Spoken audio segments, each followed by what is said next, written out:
Greetings, gentlemen, ladies. Crypto Game Snob here. In today's video, I am playing a really funny deck, and this is an example of it going off perfectly. It's not really perfectly designed yet or anything like that. I got Necronomics for some burst damage to my own face and refresh some mana. Great. Sulfuric Rain, just maybe to draw some cards. Bag of Cats. Cursed Obelisk, Mutual Hatred.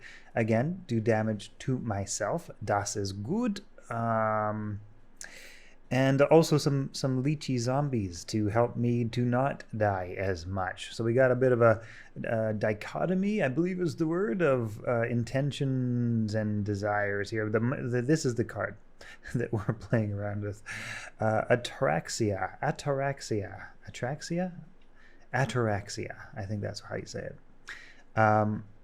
Unlock 1 mana lock for each point of health that your god is missing. So if your god is very low on health and their god is not, you can play one of these and unlock just a crazy amount of mana. Or if you have 2 of them, well, you can, do that too. So basically the idea is this, and this is unlikely to occur, but it did occur. So I'm going to show you guys that game in just a sec. Ataraxia. Survive long enough with leechy things and get my health down low enough to really get good value out of Ataraxia. Get up to Death Unborn. Now this is a draw 2 cards and set each god's health to 20. Probably by the time you play Ataraxia, you're going to be low on health. Otherwise you probably shouldn't be playing Ataraxia, because that's the point.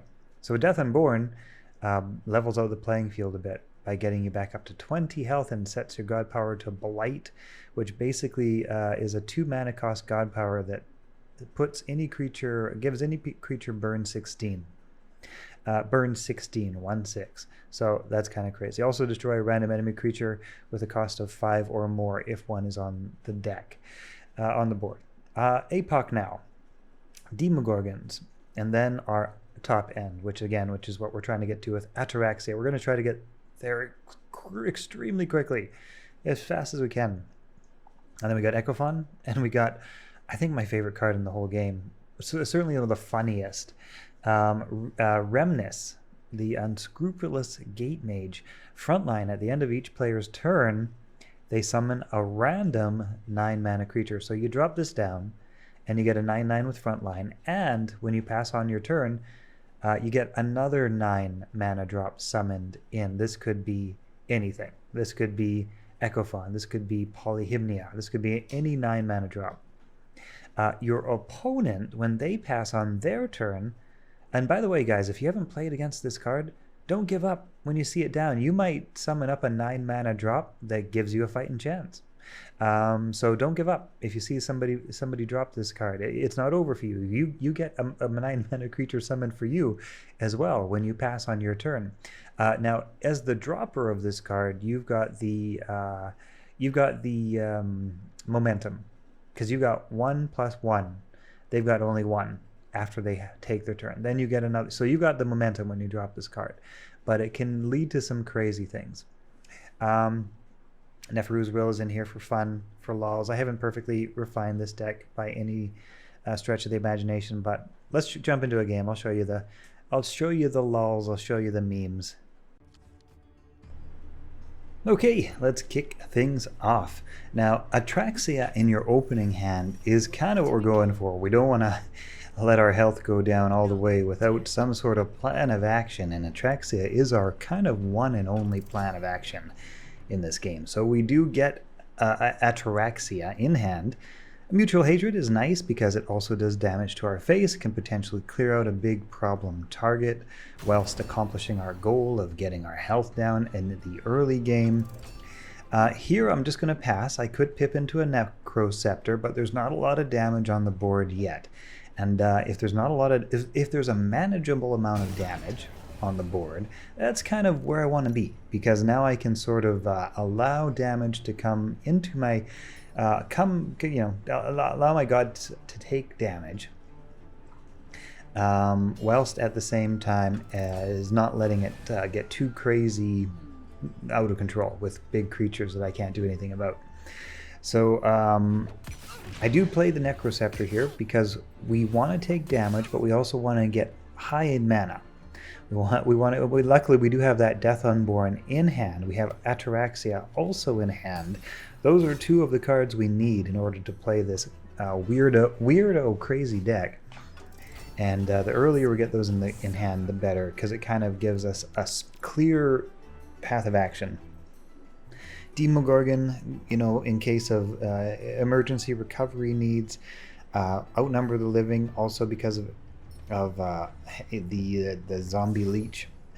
We know we're gonna be taking a lot of damage. We're kind of counting on it, but so we need ways. We need to be able to slow that down, and also to recover from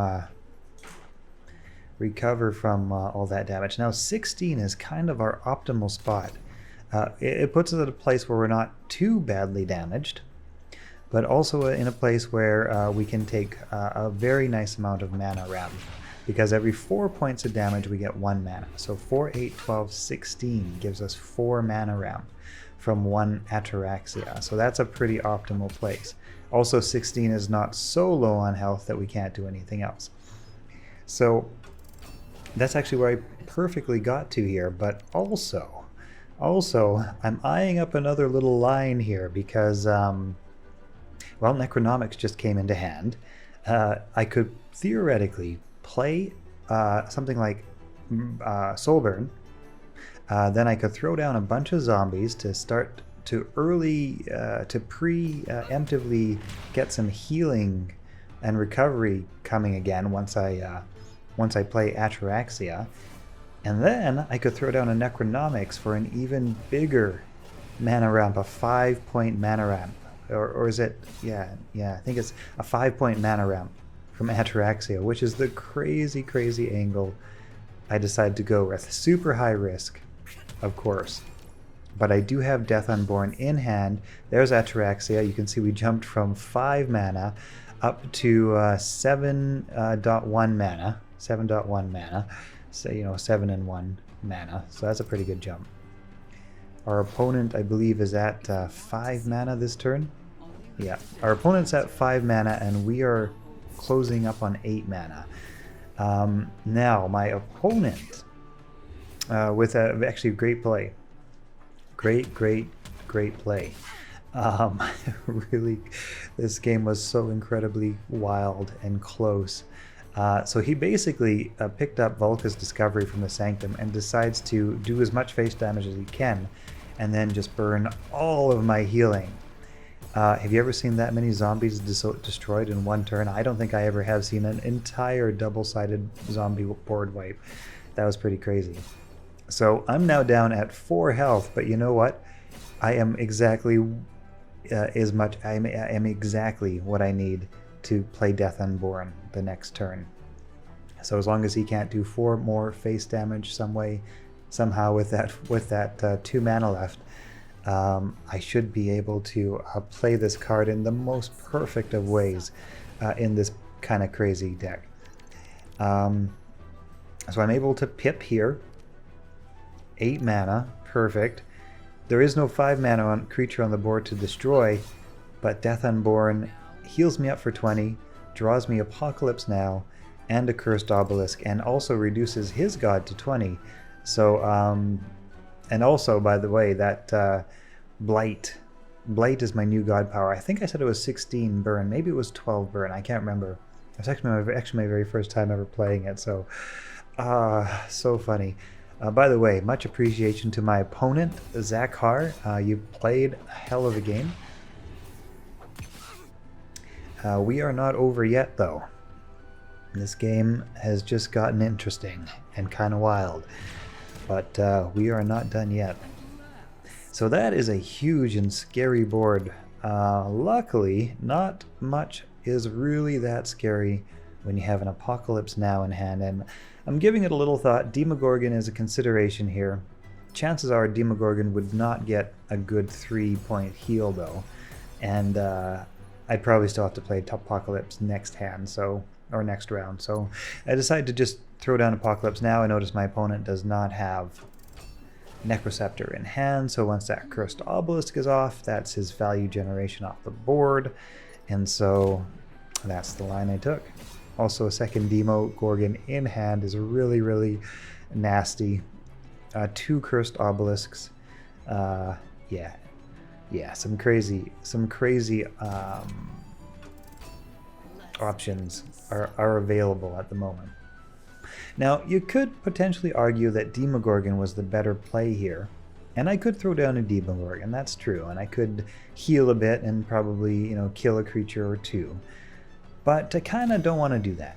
Demogorgon felt like a little bit overkill for this particular board. Chances are, you know, there's a chance I might need it later for something more threatening. And meanwhile, I'm at 19 health, and I can throw down the Cursed Obelisk and get frenzied and just fill my board up with zombies. And I like this line. This is a good line, and I save my Demogorgon for more emergency type scenarios, which is when Demogorgon really shines. Oh, it is such a powerful card. It is actually really quite overpowered. You know, there's a reason that it's one of the most expensive cards in the game. It is very overpowered. But Purificating Curse is a very good draw here.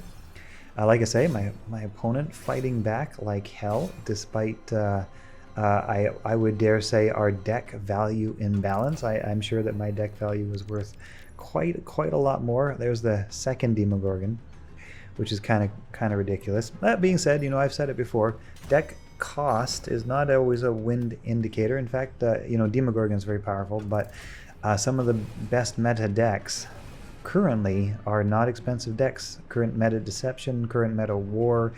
I'm playing ridiculous decks, and sometimes they include some crazy expensive cards, but I play them for the memes, not because of the great win ratio, which is actually not very good, but it is fun.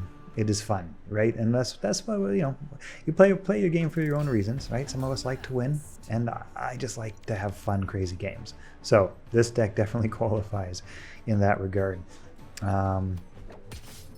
So here we're looking at Demogorgon because it's the perfect amount of damage.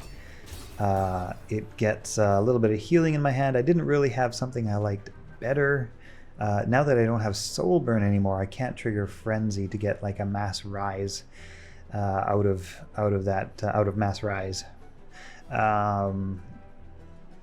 There would have been a few potential options there, Necroceptor and Mass Rise perhaps, but I just like the number 3 clearing the board, getting Demogorgon on hand. Now he did Disintegration Ray my Demogorgon, which I'm honestly kind of happy about because I wanted to record a good game for YouTube, and you know, if there's, you know, sometimes an opponent will see Demogorgon drop down or something like that and get discouraged and even quit the game. Sometimes it can get a bit frustrating, right? And I'm glad to say that my opponent had no such squeamishness, and in fact, yeah, he fought like hell. There's the Void Drake on the board. Clears the board. Nice big 7/7 body. Now I do have Mutual Hatred. I also have Demogorgon. I have a few good options here. I believe Mutual Hatred, I can't remember if that was a 5 mana or less. I can't remember. I think it was. Yeah, I haven't actually used it that much.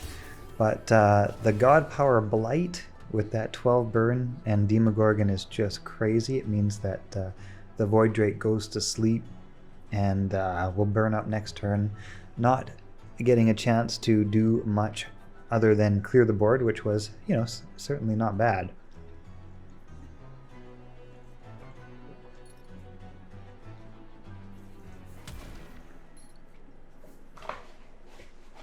The Blight Bomb, yes indeed. Another Necroceptor. And a Rune of Strength. Rune of Strength. My opponent picks up Rune of Strength. Now at this point, I don't have a lot of offense in my hand. That being said, now's the time to draw my Remnis Unscrupulous Gatekeeper. So there we go, a 9/9 with Frontline. that will summon a random 9-drop, which so happens to be Hypocria's monster that turns into a 3748. And by the way, guys, don't give up. It's possible that maybe you draw a front line like Polyhymnia, which would give you another turn. Because when you pass your turn and your opponent plays the Unscrupulous Gatekeeper, you get potentially a chance to keep fighting. But anyway, that was a great game. Thank you. I appreciate that, Zakar. That was a fun one. I hope you guys enjoyed it. See you later.